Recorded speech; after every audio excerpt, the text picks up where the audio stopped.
What is up, players? It's Warboss Tay back up in your television screen.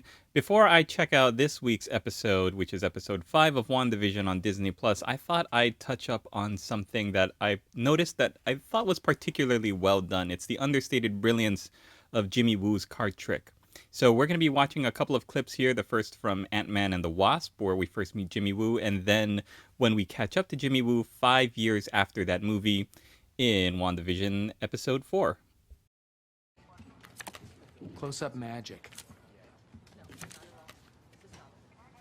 I learned that. How'd you do it, Scott? Do what? The card trick? Seriously? Sir, can you knock? Sorry, sir, but I just got a lead. Ooh, I love leads.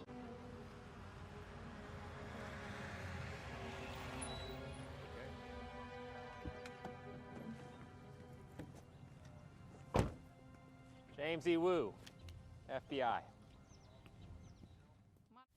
So in that one exchange where Jimmy Woo meets Monica Rambeau, we learn a couple of interesting things that don't require any dialogue. We learn that Jimmy Woo was not snapped by Thanos because during Ant-Man and the Wasp, you saw in those earlier clips, he was struggling to learn the card trick, to teach himself the card trick, and he just wasn't getting it.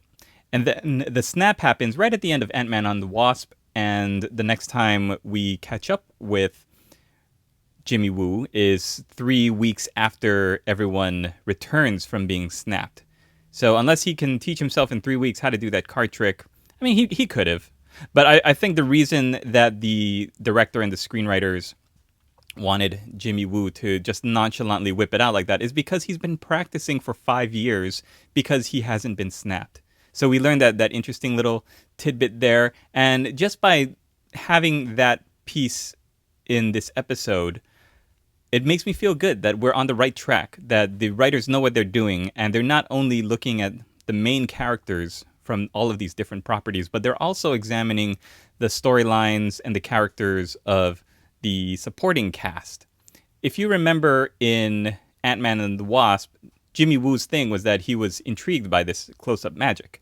And now we're learning other things about him. And I love Randall Park, but some of his dialogue is real cringy. Real cringy. But I think he's got that genuine, honest delivery where it makes us feel like he's an earnest guy that's just trying to do a good job, trying to figure things out. And that's why we root for him.